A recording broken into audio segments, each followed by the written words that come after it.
Shut up. What is happening, friends of CCP Podcasting? Welcome to Beyond the Bell Live. I am Chris Page. It is a Wednesday. It's hump day. We're halfway there, guys. We're halfway to what? The weekend. And what is going on the weekend? Independent wrestling. That's what. All over the world. In your neck of the woods. And you should probably go and check them out. I hope you're having a fantastic start to your week. And like I said, you're knocking on Friday's door.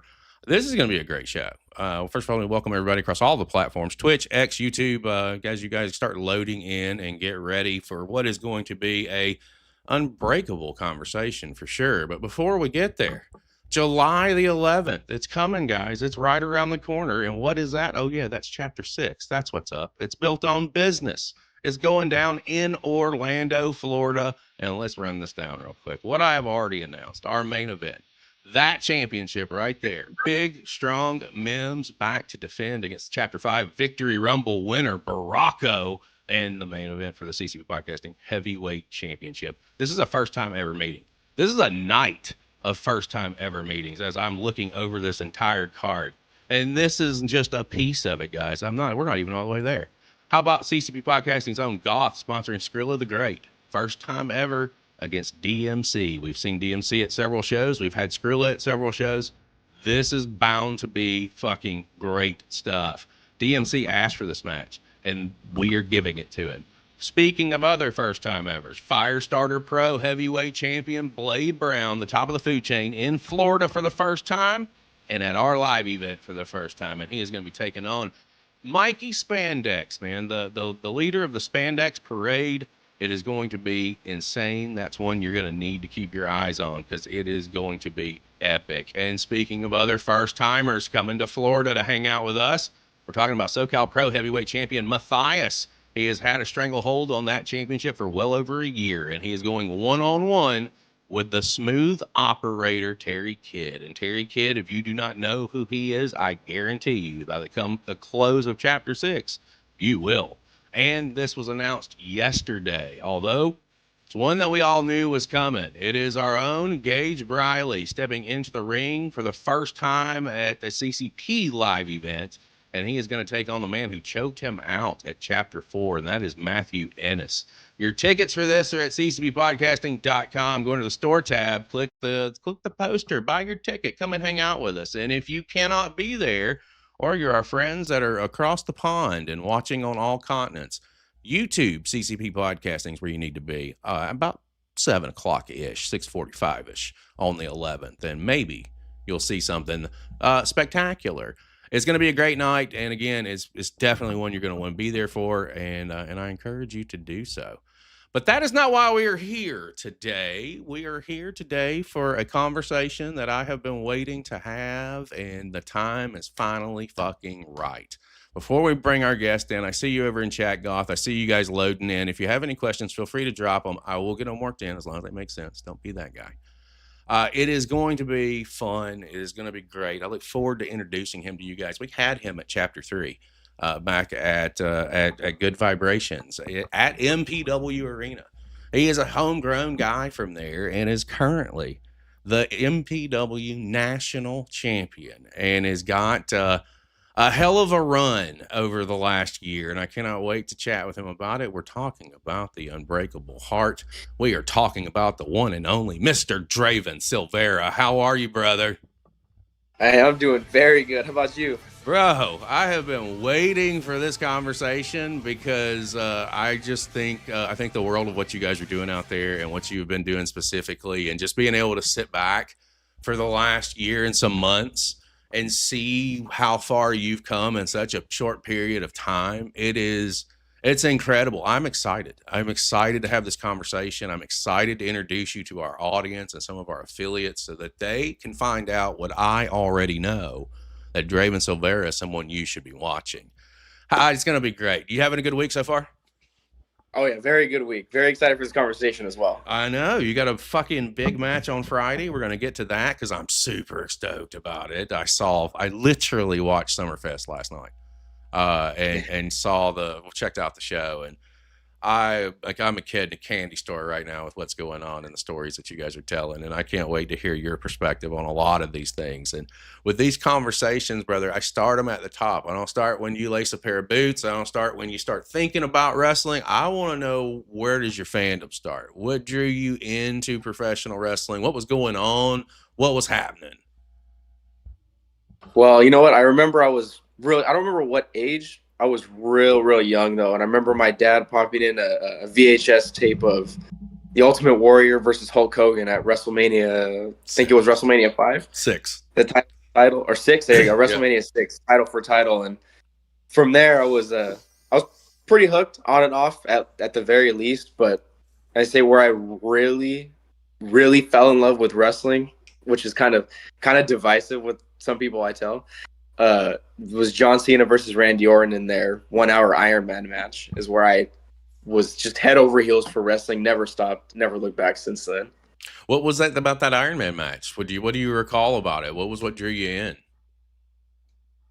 I think it was, I would like to say it was John Cena, and you know, maybe a part of it was, but I remember seeing you know, Hulk Hogan and the Ultimate Warrior, and they're all, you know, everybody's larger than life, but they're all the good, like, you know, eat your vitamins, say your prayers kind of stuff. And to see, I think it was like that methodical side of Orton and how he presented himself on screen and the things that he was doing and saying and his mannerisms really brought me into like a new light of wrestling. Orton and Cena are two good ones. I mean, they're two good ones to come in on for sure. And I always remember about WrestleMania 6. I was a young man, and I swore my mom ordered that event for me, and we got to the main event, and I was so pissed when Hogan lost. Like, I swore that his shoulder was up and the referee missed it. I was crying about it.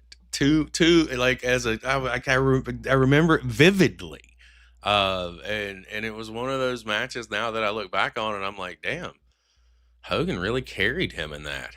He's, you know, so it's like, the more you know as you get older, it's like, well, it wasn't really that good to begin with. Like, it was just somebody, you know, carrying a lesser than guy. But again, that's part of the business. You gotta, if you can come out making the Ultimate Warrior look good, you've done something. I think there's only 2 people that have done that. So at the end of the day, well, when does fandom like cross over? When does the thought process of like giving it a go, right? Like really trying to figure this thing out and where to even look. Where does that switch flip from fandom to I got to try this?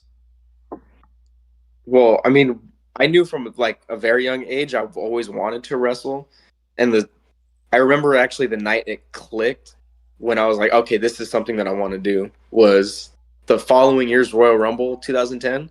I remember Edge was out and I didn't expect him to be back, and I remember my mom like actually ordered that pay-per-view hoping I would fall asleep and, you know, be out for the night, and of course I did.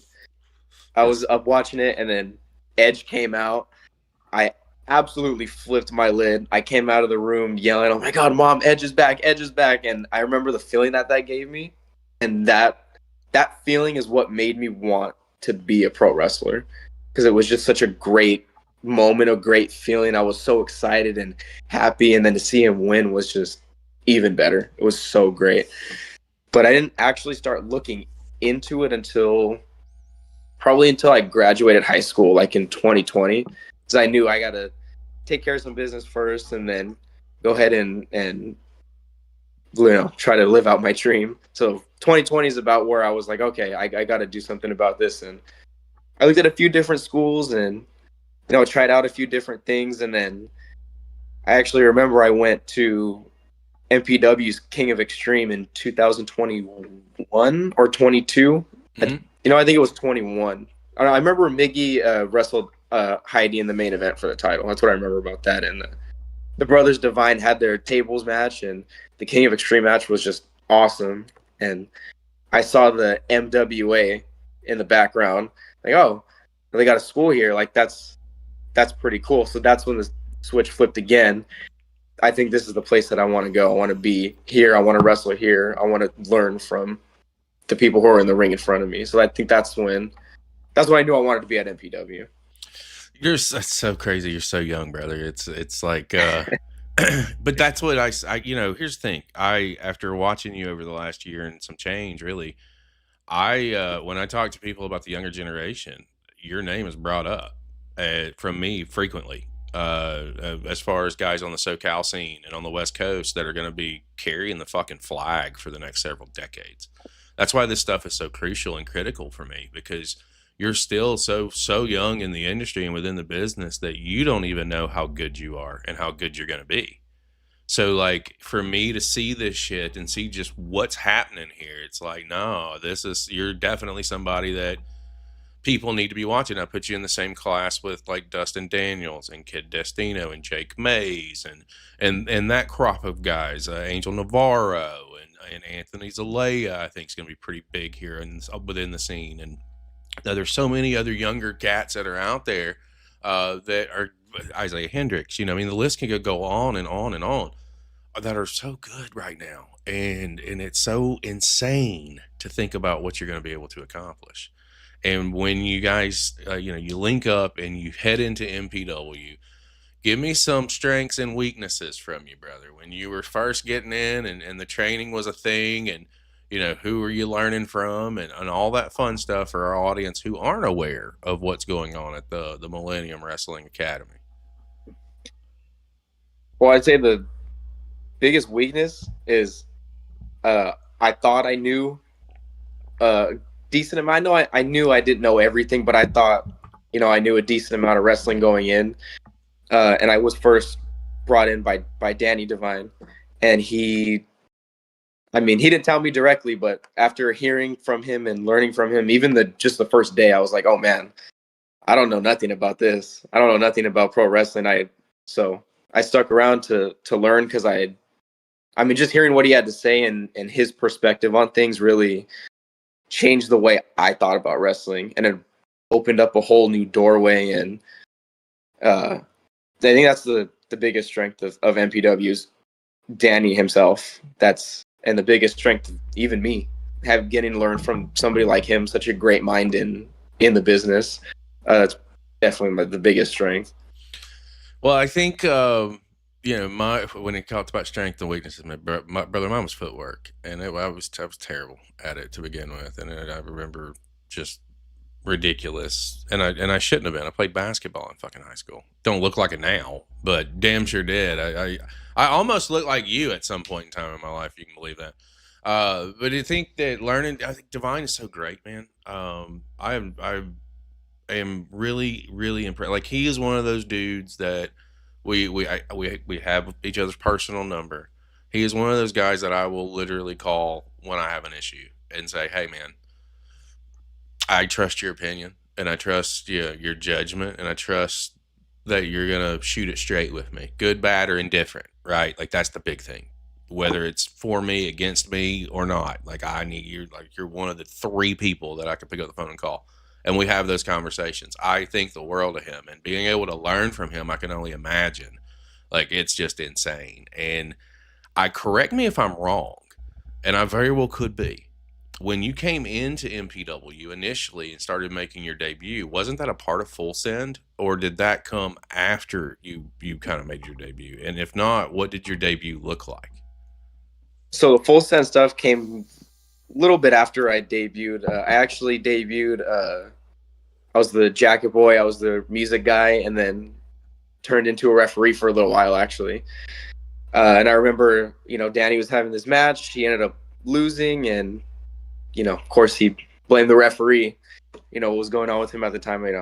Yeah. I get it, but he pushed me. I had to push back, and from then on out, I didn't look back.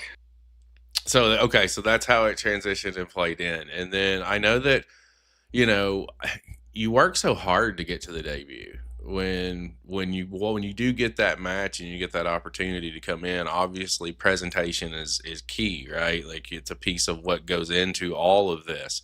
And the beautiful thing about professional wrestling is literally one of the only places that you can go out and try fucking anything. And if it works, you can enhance your game just like that. If it doesn't, hey, all right, back to the drawing board we go. Putting together the pieces of DRAVEN Silvera when you're getting ready to make your debut, what does that look like? What are those conversations like? Obviously, you're coming in now as like a referee at this point, and you're now to be a wrestler. So, what does that look like? That transition and into the character work, if you will. Well, in terms of like character work, I've always heard the best version of someone is when it's turned up to 11, and that's what I try to do. That's what I'm continuing to try to do. That's what I want to present, the most authentic version of myself. I don't want to paint like a false picture for like the fans to see, and I'm like somebody else outside of it. I want to present me and who I am in terms of wrestling. Well, I think that the evolution that I've seen thus far coming into where you are now is just fantastic. I truly do. I think that being able to see a lot of your rise is tremendous. And I do remember I haven't seen pre full send stuff, but I did see some full send stuff. And we had a reunion of full send not too long ago, which we'll get to. But being able to work with Busio and Daniels at that point in time in your career, how was that for you? And what were some of the learning stuff that you picked up from them? Because again, they're two other academy guys and like homegrown, if you will. So how was that when you had that opportunity? Well, that was a lot of fun. I really enjoyed being around both those guys. They're very great dudes. They're very fun to be around. And honestly, the limits in terms of like learning from them is endless. It's like learning from a younger Danny and Brendan. Their minds are just as great. They know, honestly, I think they know just about everything there is to know about pro wrestling. They're just so great in the ring, out of the ring, on the microphone, presenting themselves in such a way that like honestly, they're pretty undeniable. So I think one of the biggest things I learned from them was probably just being able to go out there and being confident in myself, and knowing that I got this. Whatever happens out there, I know how to fix it. Go with the flow, kind of deal. I love hearing that because I always tell guys that learning never stops. Never. It doesn't matter how long you've been involved in wrestling. If it's your first match, if it's your 500th match, you can always learn something. And thankfully, like for me, damn, sorry, I just knocked my table over almost. One of the things for me was like being able to talk. I was able to be that guy that could talk some people into the building to watch me get my ass kicked, and it was the biggest piece of the equation. And in your career thus far, you've gotten a chance to play both sides of the fences. I honestly want to know, what's your favorite? Do you prefer getting those cheers, or do you thrive on getting those boos? Because you can flip a switch pretty quickly, and it's really good to see. To be honest, I love to be loved. I love knowing that I'm making the fans feel such a way to where they want to be on my side as to the opposition. So that's where I stand. I love to be loved. Okay, all right. Well, you do them both so well, and I'm getting a chance to. What's so great about what you've got going on in Millennium Pro right now is when when you and Miggy are on screen together, you're doing one thing, right? You're acting one kind of way.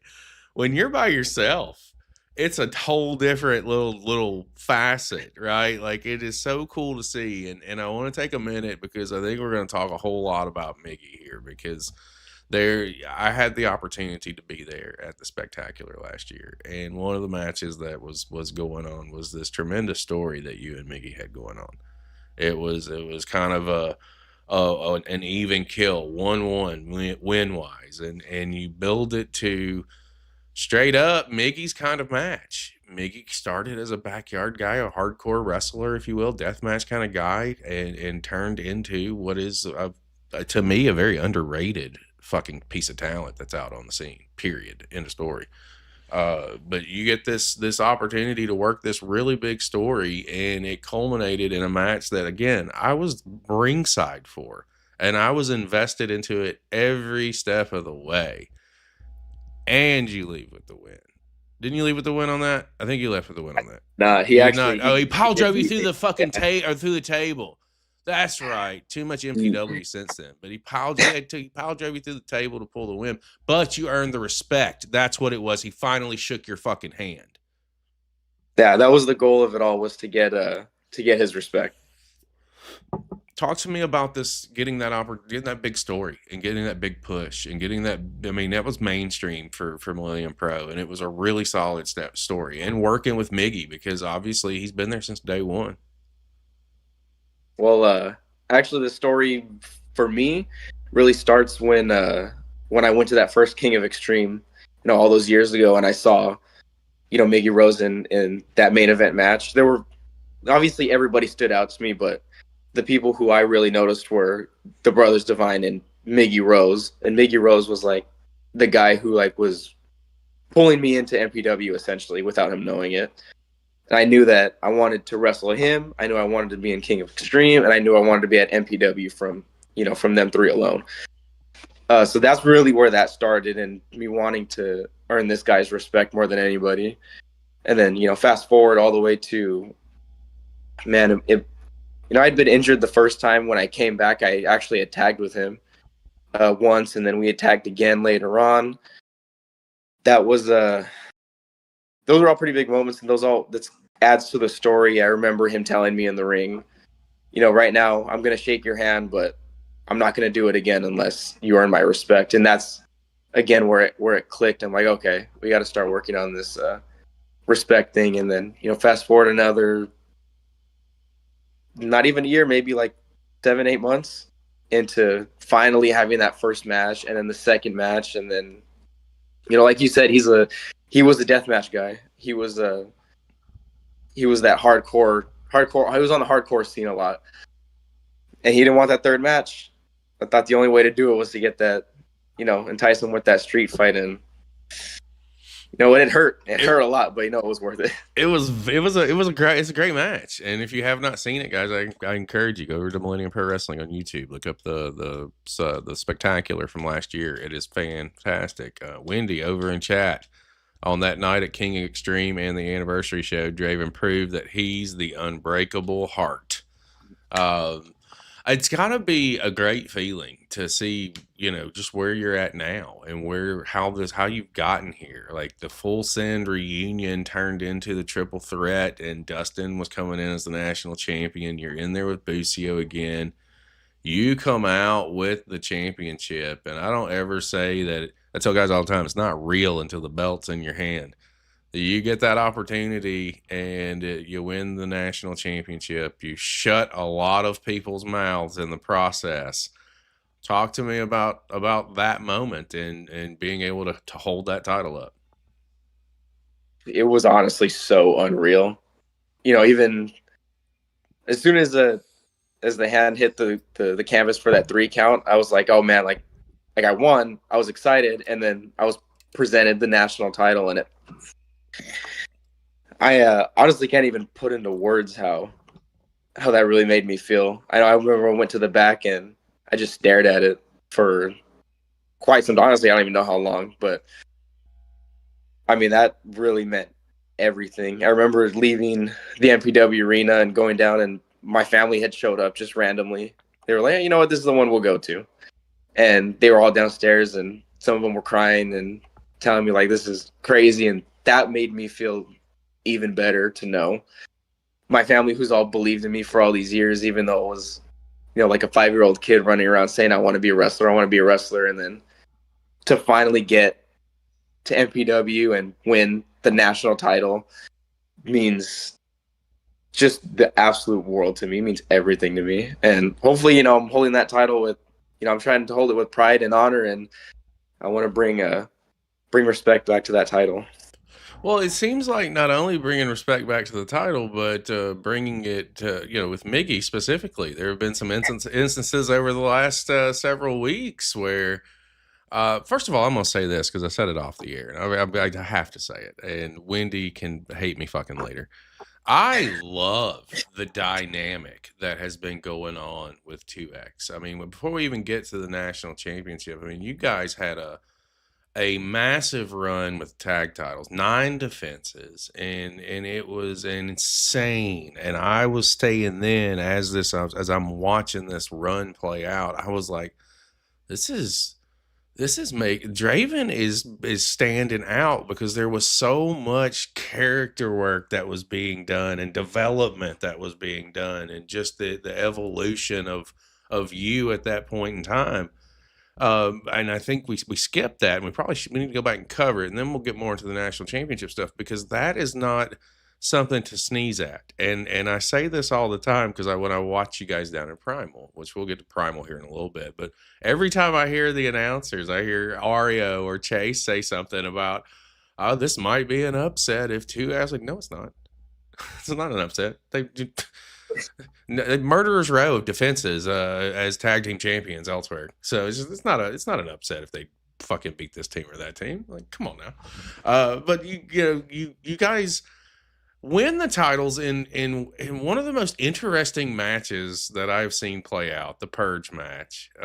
You got to take them off of the Unguided, who anyone that I've talked to out there, the Unguided is as far as tag team wrestling, is a team that everybody kind of wants to get in there and tangle with. So let's go back to winning the tag titles with Miggy and that whole situation and this fantastic run that you went on there. Well, I remember when they said they wanted this Purge match. I really had no idea what to expect, and like you said, it was an interesting concept, interesting idea, and man, I remember going into it and knowing what to expect, but also like not really knowing what to expect, given that was the first Purge match to my knowledge in all of pro wrestling, and also to do it against the Unguided was pretty unreal. I had some great singles matches with them too that I really enjoyed, so I knew, going into this tag match with them and then someone like Miggy, like it was we were going to be cooking in there. I knew, and it was a lot of fun. Well, see, that title run, that was the run that made me shut the fuck up and stop doubting and being like, okay, because like you guys, again, 9 title defenses over a who's who of MPW tag teams. And I forget who, I think the Divines try and come back together and challenge for the belts. That was the match when you beat the Divine. I was like, oh, who's going to stop them? Because this is it. This is the team. The chemistry with you and Miggy is fantastic. And I think that you guys play off of each other really, really well, which is, again, why I really love the direction that this has gone since you've won the championship. Like I think I said it on the stream last night. I was like, he's treating the national championship like an ex-girlfriend. Like, it's so unreal and it's so fun to watch, and just the interactions that you're having with him and the promos that y'all are doing bust me up. I cannot stop laughing with how he is fucking acting, and I love it. So last night, as I'm watching the stream, I see you successfully retain the championship over Danny Devine. I think you, from what my chat says, you're now 6-0 against him, by the way. Is that's a thing? That is pretty accurate. So, the big match to start the show, and I ain't gonna lie, when it got to the 4-way, I was Team Miggy the whole way. I was like, I've got to see this. I have got to see this. I have got to see this. And Miggy pulls that win, and I'm like, yes. But then plot twist. There's a segment where you and Redondo confront each other, and that is actually going down this Friday in Chatsworth. For those out there in the SoCal area, if you're in the area, you probably need to go and see this, because these are 2 guys that I lost my shit on, because I think the world of both of what you guys are doing. Massive things going on. Let's talk about all of it. Let's talk about the, going now 6-0 against Divine, and he just said damn on Twitch. Pulled his inner Ron Simmons. And what is lying literally in 48 hours, at least for me, with you and Redondo?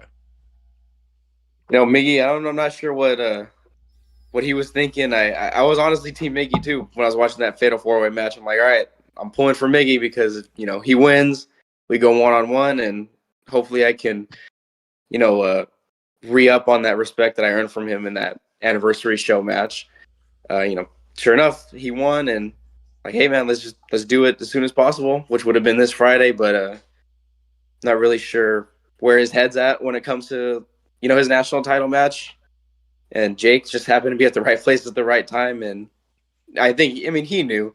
Jake knows that that's a match I've been wanting to have since I met the dude. Jake's a pretty undeniable wrestler, an undeniable talent, and I'm very excited to get in the ring and mix it up with him on Friday. I am too. I want to talk about that first because I think that this is a clash of two guys who are going to be very, very instrumental with the scene for the next several decades when it comes to you and Redondo. And if, to the best of my knowledge, first time ever. But you only get one first, but it ain't going to be the last because I think that you two are going to put on a clinic out there. I think that the winner of this match is going to be everybody who is there live to see it happen, and then those who watched it live or watch the replay when it comes out. That's who I think the winners are going to be. I have very high expectations of what could happen here with you and Redondo.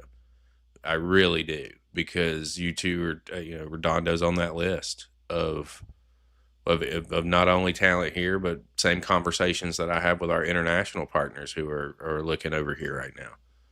There's a whole list of you guys that I say, here you go. I have a spreadsheet. I just send them the sheet. Here you go. Here's everybody's handle. It's all right there.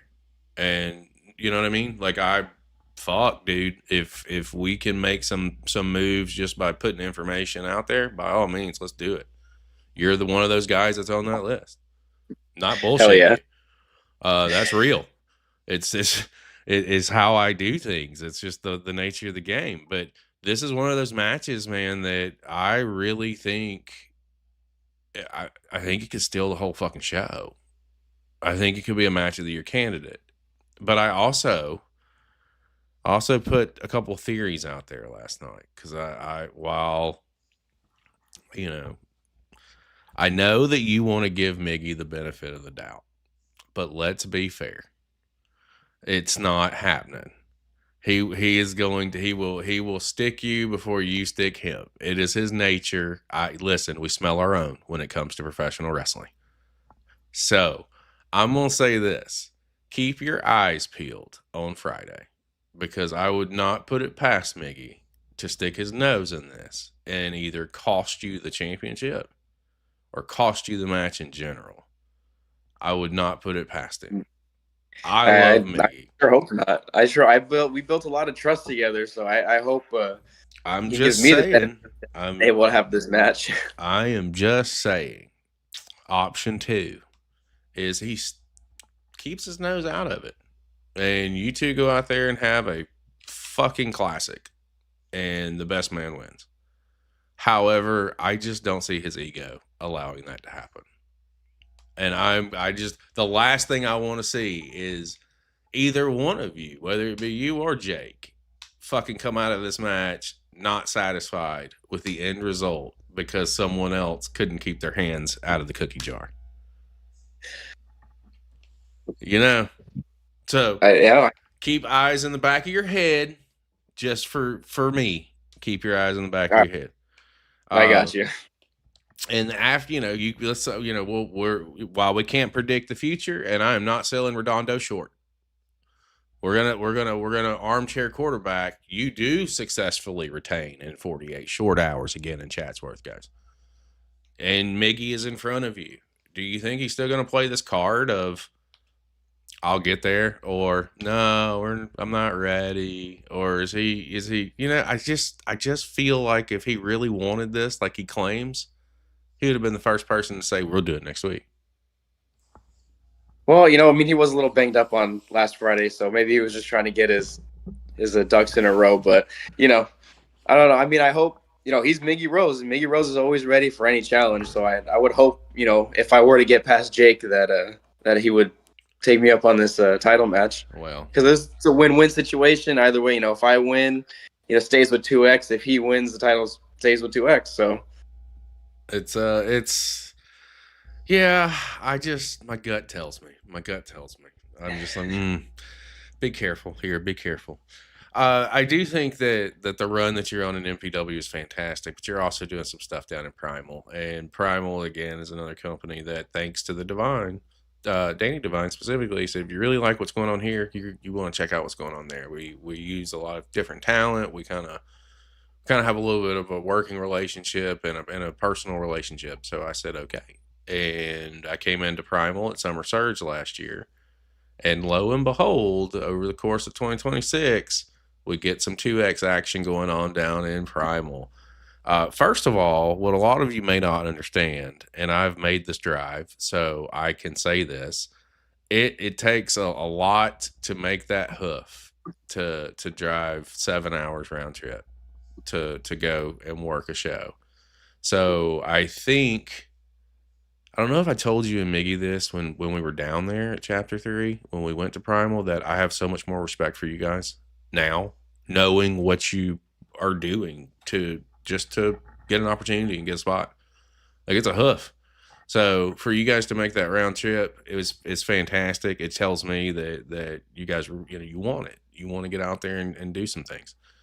To have this run there as 2X, I think is fantastic, because it tells me that with the audience reacting the way that they react to you, that this is an act that can really go anywhere and do a whole lot of things that it could be really cool. So let's talk a little bit about Primal and the run that you've been on there, because there was a promo that was cut several weeks ago that I fucking fell in love with, and it was obviously with Owen Payne. And Draven, Miggy said he didn't do it because I did it, and then you just grabbed that microphone and said, "Oh yeah, it's because I told him to." And then it was that moment. I was like, "There's that cold-hearted son of a bitch. He's back. He's here." And it was great to see. But let's talk about Primal. Let's talk about 2X getting together in Primal and doing a little stuff in the tag team division.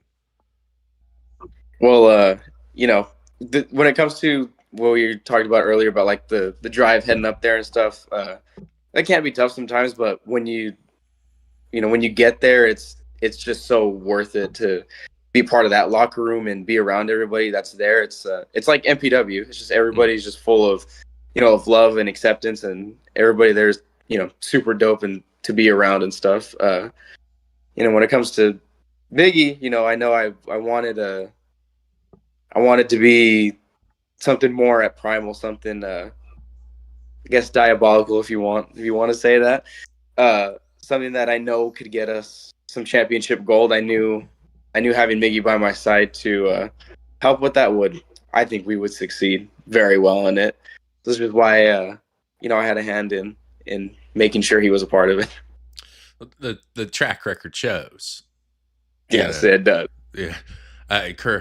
While I have my own views and opinions on Miggy and how he's playing this, I cannot and will not deny that when it comes to 2X and tag team action, guys have won a hell of a lot more matches than you've lost.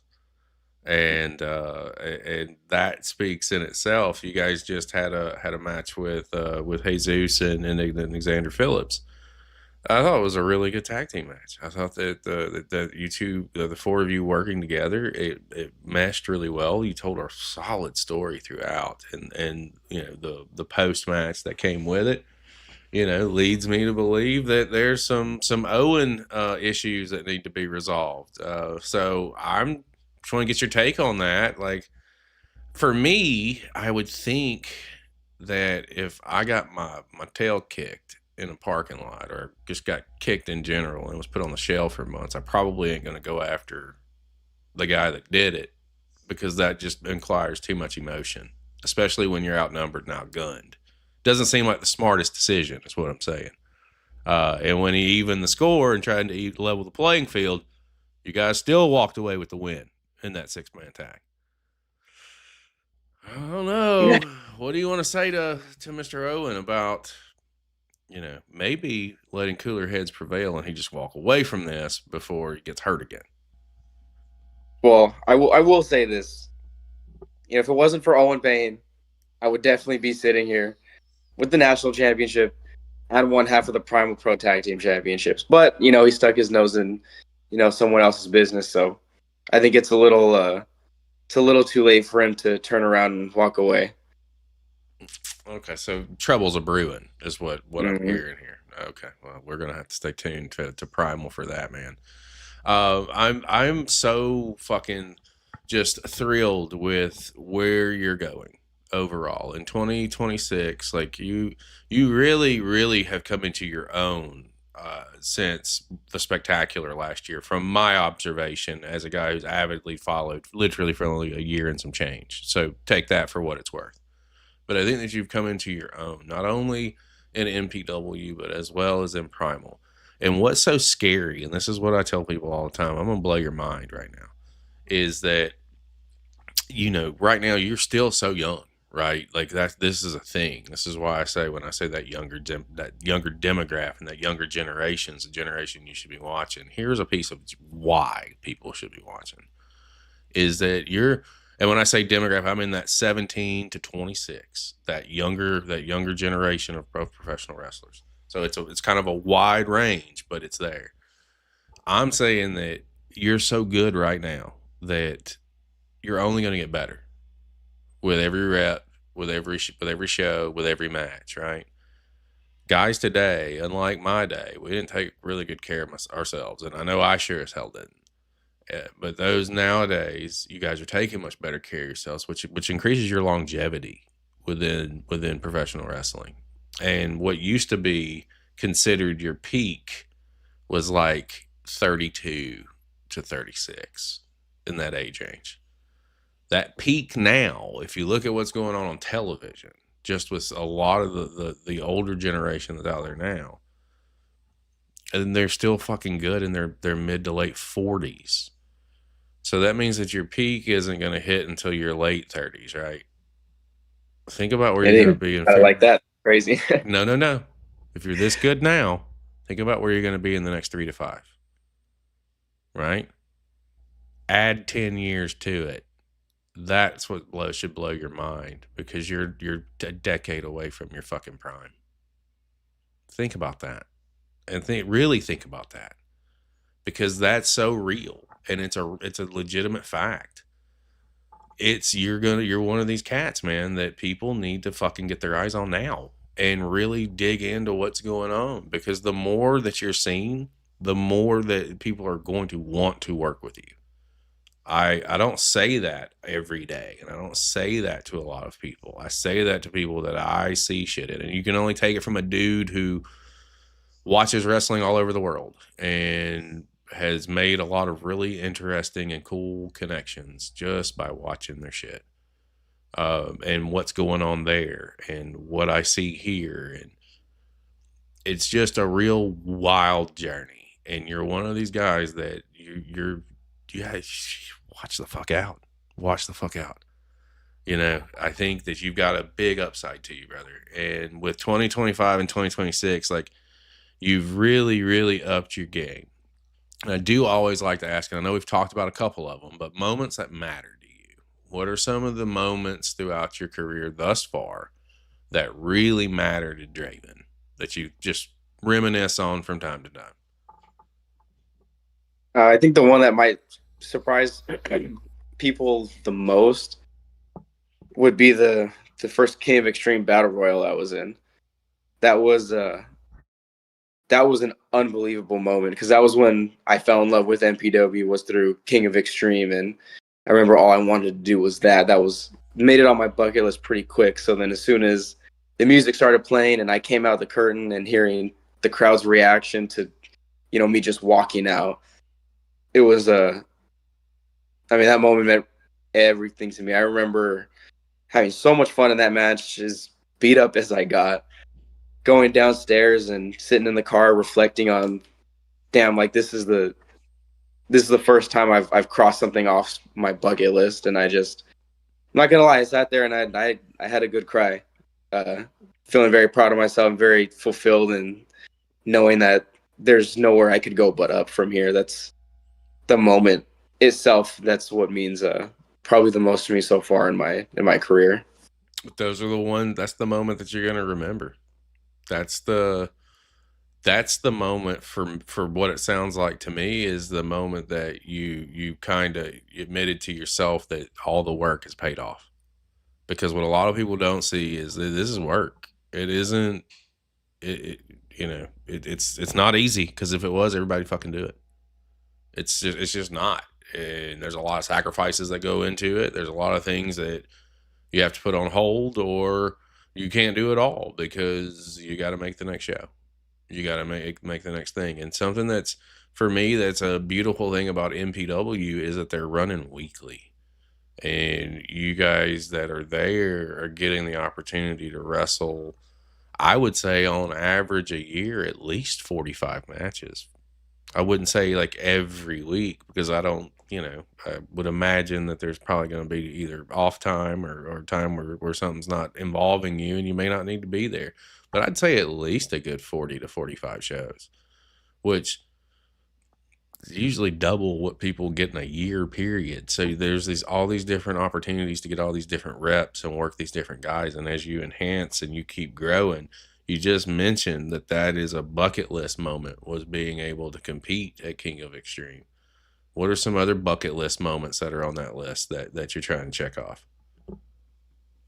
For sure, winning King of Extreme. That's I was gonna go there. That's up there right now. Winning King of Extreme is definitely one of the ones I want to do the most. But obviously, keep this national title is a big thing to me. That's something I want to keep for as long as humanly possible. And other bucket list items, kind of, I feel like it's generic, but to me, things like this matter, like going out and traveling the world and seeing all these different places, wrestling all these, these different wrestlers, these different personalities, these different characters, and being able to showcase myself as well as whoever I'm in the ring with.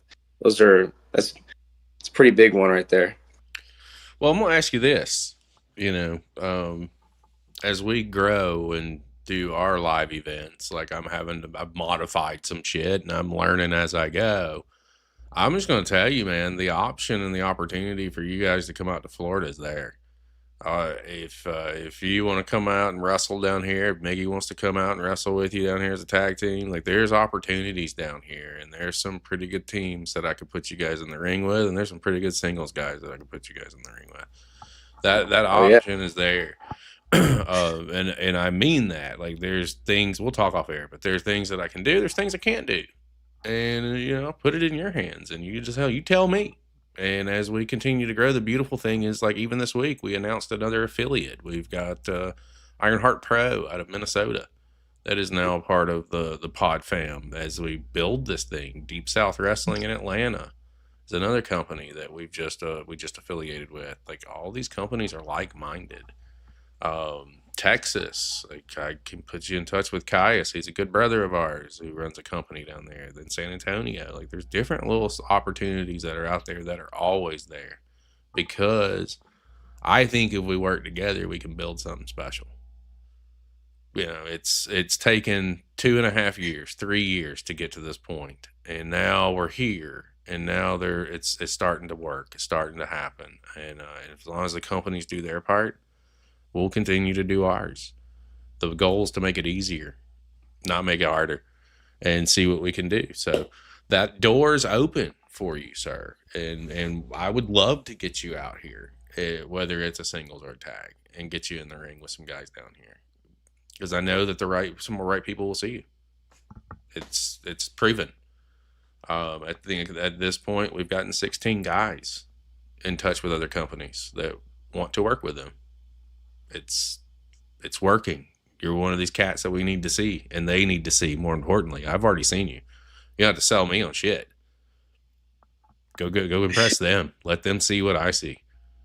Let them see what SoCal sees, and that's somebody that is going to be here for a hot minute.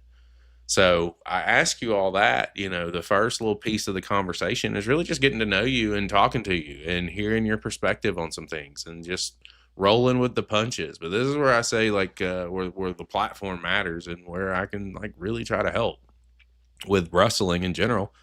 It's on fire everywhere, every continent. We've got affiliates on every continent but Japan. I blame Logan Paul for that. But it's there, This thing's happening. This championship is going to 3 continents next year. It's going to be in Australia. It's going to be in South Africa. Well, 4. It's going to be in Portugal, and it's going to be here. It's happening. So where are some places out there, some companies, if you will, whether it's states or whether it's international? Because while you said a minute ago, it may not sound like a big deal, but you want to travel the fucking world. This is be your job.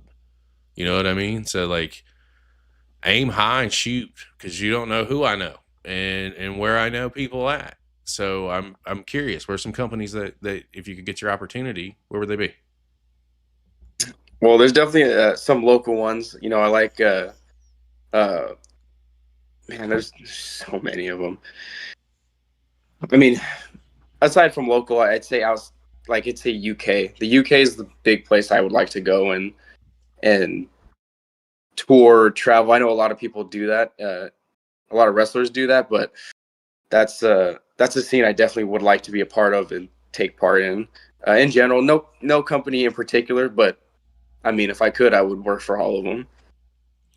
The UK is definitely a market that was our second market as a platform that we broke into. We broke into Australia first, and then we broke into the UK, and have been able to build some pretty solid relationships there. I love the fact that like Redondo went on a tour there. I was talking to Adrian Knight literally last night on Beyond the Bell, and one of the things that I talked to him about was like, all it takes is one of you guys, just one of you, to go out and do something. Like take Redondo as an example. And I told Knight, I said, you don't think that Redondo wasn't talking about Primal or Millennium while he was over there? Like, I mean, that conversation's going to come up. And if he had a great tour, which it sounds like he did, it just takes one of you to put the spotlight on all of you. Because whoever sent him over there or brought him over there is going to be like, damn, this guy's pretty fucking good. What else is going on there?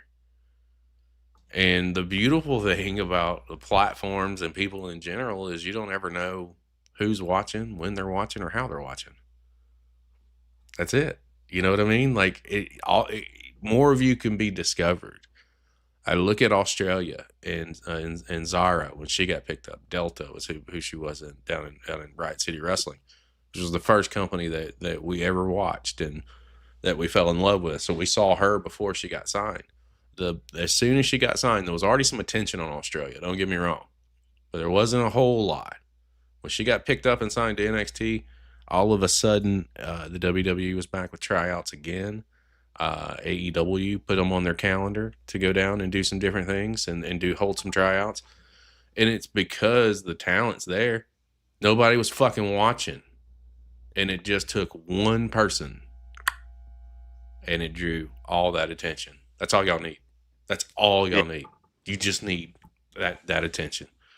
So with some companies and knowing that you kind of just want to get out there and get out and about, there's some people that you want to get in the ring with, whether it's in Millennium or Primal, because I think there's some people on both rosters that would be fantastic.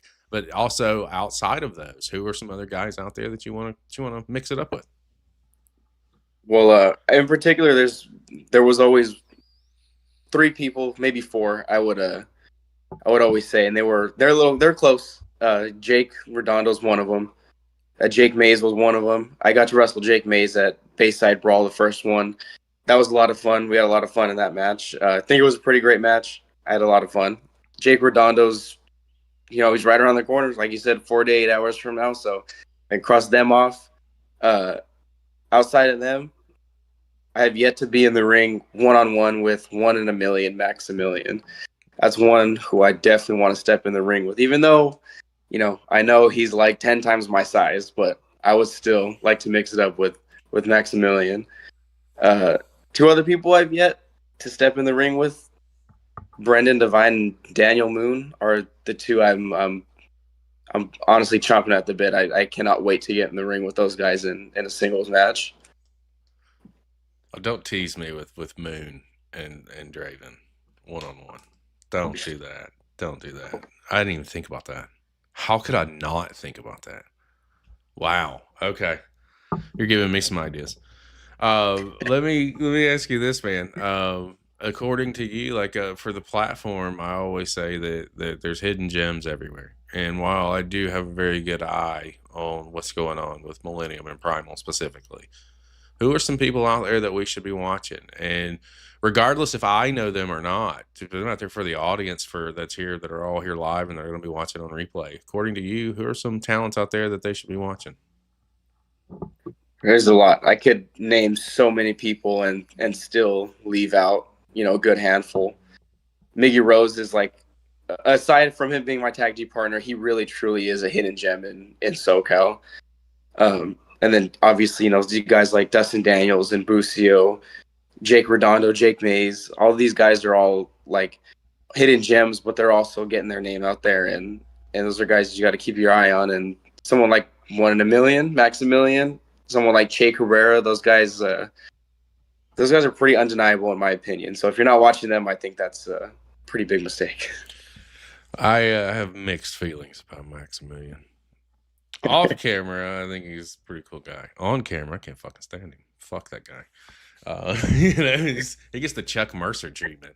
That's what he gets. He gets the James Angel treatment. I think like last night, Divine popped in the chat at some point and he was like, "Hey, you enjoying the show?" I said, "Yeah, I've enjoyed all of it, but the first 90 seconds because you started it off with James fucking Angel." Like I almost turned the channel. I almost cut it off because that guy makes me sick. It is what it is. Listen, for the rest of 2026, man, what's obviously keeping the national championship, big fight coming, a big match literally 48 hours away, but what are some other things on the radar for you? What are some stuff you're looking to get accomplished? I'm just looking to work for any other promotions, but I also want to keep where I'm at with MPW and Primal and make them priorities. I want to be there at MPW every Friday.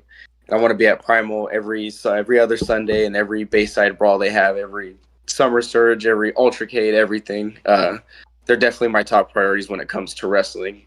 Not just because, it's kind of where I'm grown from, but also because I've grown to love everybody on the roster and the promotion itself. Wendy over in chat said, OMG, 1-on-1 against Moon. Wow, that'd be great. So there's more than just me and you that want to see that fucking happen. These first conversations, man, they're just really, they're surface scratchers, man. They're really introduce you to the audience, introduce you more to the platform. I know that our audience sees you when we do our watch parties, but it's really let them get to know you. Like I've met you several times. I remember at the anniversary spectacular. So like it's the first time that in a long time that I'd been in a locker room, and I was just trying to stay out of the way. I didn't do anything. I don't know if you remember this, but the next day was a student showcase, and you were walking around the ring, and I pulled you aside and I said, "I am so sorry I did not introduce myself to you yesterday. Because I was just trying not to fucking bother anybody. I was a guest in someone else's house, and I just wanted to sit in the corner and, not bother anybody. But I made a point because I forgot fucking professional wrestling etiquette. I'd been out of it for 20 years. And I got the chance to, I've met you, like I'm saying, I met you face to face twice. We've had opportunities to work with you at Chapter 3. I saw you obviously at Prime. Well, you're a fucking good dude. And you're one of these cats that, I'm not kidding you guys, if you're not watching them, you need to. And the easiest way that you can show your support is by liking, sharing, and subscribing. It's on the screen. Has been the entire show. Silvera, PW on Instagram is where you need to go. Hit that follow button. Millennium Pro Wrestling is where you need to go. Hit that follow button. Millennium Pro Wrestling or Millennium Wrestling Academy. Hit that follow button as well. But Draven, before we get ready to get out of here, man, I turn the floor over to you. Is there anything that you want to talk about? Is there anything that we didn't touch on that you want to touch on? Or is there anything you want to plug? The floor is absolutely yours. I want to talk about how grateful I am for MPW because, man, if it wasn't for MPW and everybody there, so honestly, I don't know what I'd be doing right now. I'd be very lost without them. It's more than just a wrestling company. It's it's like Primal is the same way, full of love and happiness there. And it may not sound like much, but it really means the world to a lot of people, and it gets our mind off of all kinds of things, and there's just there's not enough good things I could say about those two places. I really just want to give them their flowers because they really both deserve them. Well, they're two very authentic places. That's for sure. You know, it's being in both locker rooms, and I've been in many locker rooms since then. Don't get me wrong, but there's that lot. Both of those locker rooms in the House of Champions in Florida are locker rooms that I would always point guys to and be like, you gotta look at those guys because they're all. It's like it's family environment. Like it's totally a family. The talent's a family. The company is a family. Like there's a lot of working together, and there's a lot of, you know, what's best for the product, what's best for the show, what's best for the audience, more importantly. And that's a reason why MPW's been in business for 20 years.